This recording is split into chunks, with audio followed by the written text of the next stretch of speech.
शेतकरी मित्रांनो, आपण दिवसभर प्रधानमंत्री कष्ट करून नरेंद्र पैसा मोदी कमवतो, पण अनेक वेळा महिन्याच्या शेवटी हातात काहीच राहत नाही. कारण पैसा कमवणं जितकं महत्त्वाचं आहे तितकंच महत्त्वाचं आहे तो योग्य ठिकाणी गुंतवणूक करून ठेवणं आणि वाढवणं. आजच्या या व्हिडिओच्या माध्यमातून मी तुम्हाला सांगणार आहे कमी पैशातून सुरुवात करून भविष्यासाठी मोठा फंड कसा तयार करायचा. बँकेमध्ये पैसे ठेवणं योग्य आहे की SIP मध्ये, सोन्यामध्ये की शेतीमध्ये गुंतवणूक करणं हे महत्त्वाचं आहे. शेतकऱ्यांनी कोणत्या चुका टाळल्या पाहिजेत ज्यामुळे पैसा टिकून राहील आणि वाढेल. मित्रांनो, आज केलेली छोटी बचत उद्या तुमच्या मुलांचं शिक्षण, घर, शेती, सुख आणि भविष्य घडवू शकतं. त्यामुळे हा व्हिडिओ शेवटपर्यंत नक्की बघा, कारण शेवटी मी तुम्हाला अशी एक सोपी गुंतवणूक पद्धत सांगणार आहे की जी अनेक लोक वापरून चांगला फायदा घेत आहेत.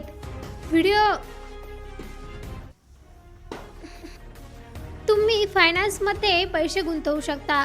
फायनान्स म्हणजे सोप्या भाषेमध्ये पैशाचे व्यवस्थापन.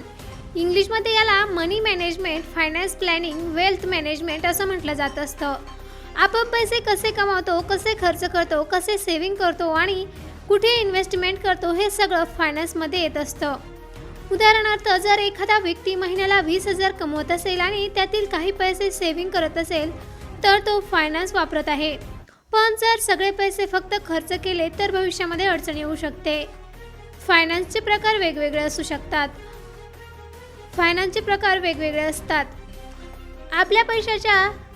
आपल्या स्वतःच्या पैशाचे नियोजन यामध्ये saving, SIP, insurance, emergency fund, retirement planning या गोष्टी येतात. बिझनेस फायनान्स, बिझनेस चालवण्यासाठी लागणारा पैसा म्हणजे company investment, profit loss, business loan, public finance. यानंतर येत आहे पब्लिक फायनान्स म्हणजे सरकारचा पैसा. उदाहरणार्थ टॅक्स, गव्हर्नमेंट बजेट आणि सरकारी योजना. फायनान्सचे काय फायदे आपल्याला होऊ शकतात. सेव्हिंग वाढते. फायनान्समुळे पैसे वाचवण्याची सवय लागते. इमर्जन्सीमध्ये आपण मेडिकल इमर्जन्सी किंवा जॉब गेली किंवा आणखी कोणतंही महत्त्वाचं जर आपल्याला काम पडलं तर सेव्हिंग उपयोगी पडते. त्यानंतर पॅसिव्ह इन्कम म्हणजे तुम्ही काम न करता सुद्धा पैसा कमावू शकता.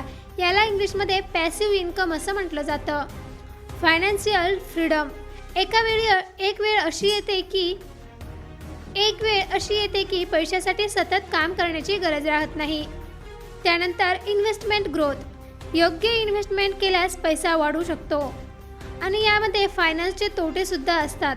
तुम्ही जर चुकीच्या पद्धतीने पैसा गुंतवला म्हणजे रॉंग इन्व्हेस्टमेंट केली तर तुम्हाला लॉस होऊ शकतो. त्यानंतर लोन ट्रॅप, जास्त लोन आणि EMI मुळे लोक कर्जात अडकतात. तसेच शेअर मार्केट रिस्क सुद्धा असू शकते. स्टॉक मार्केटमध्ये रिस्क असते. तसेच ऑनलाईन फ्रॉड, फेक इन्व्हेस्टमेंट ॲप्सपासून सावध राहणं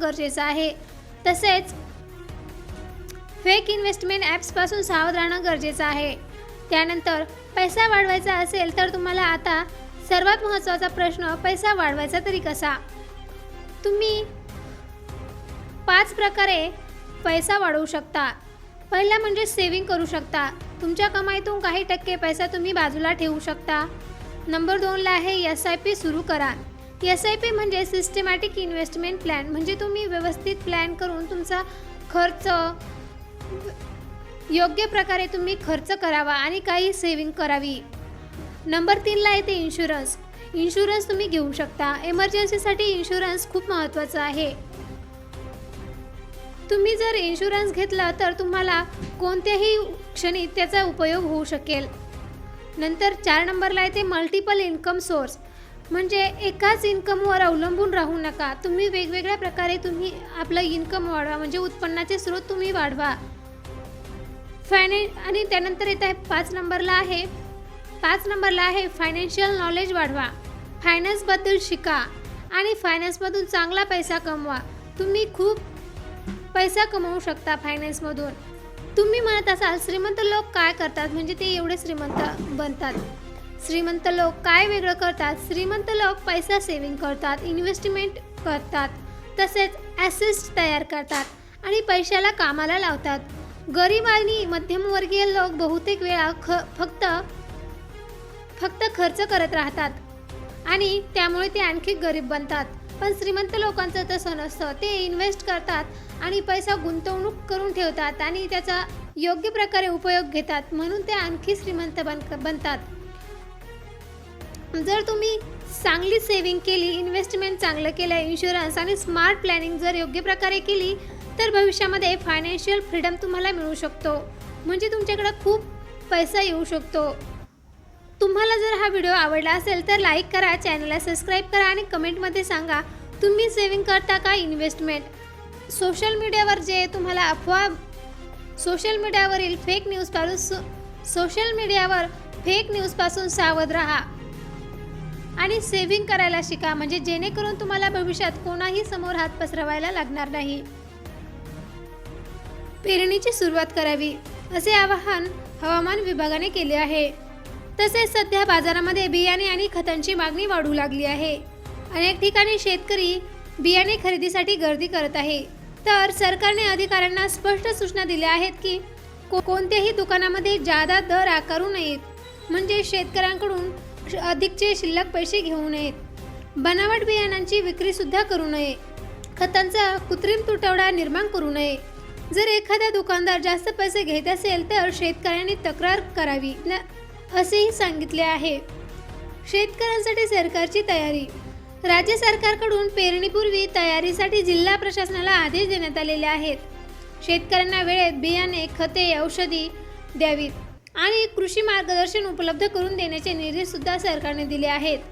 तसेच कृषी विभागाच्या अधिकाऱ्यांना गावोगावी भेट देऊन शेतकऱ्यांना मार्गदर्शन करण्यास सांगण्यात आलेले आहे. शेतकरी बांधवांनो, प्रमाणित बियाणांचा वापर करावा. माती परीक्षण करूनच खतांचा योग्य असा वापर करावा. हवामान अंदाज बघून पेरणी करावी आणि पीक विमा योजना नक्की भरावा, कारण नैसर्गिक संकट कधीही येऊ शकते. अशा वेळी पीक विमा मोठा आधार ठरतो. पीक विम्याची मदत, मान्सूनची शक्यता आणि सरकारची तयारी पाहता यंदाचा खरीप हंगाम शेतकऱ्यांसाठी दिलासादायक ठरू शकतो. तुमच्या भागामध्ये पाऊस सुरू झाला आहे का आणि तुम्ही पेरणीची तयारी सुद्धा केली का, हे कमेंटमध्ये नक्की सांगा.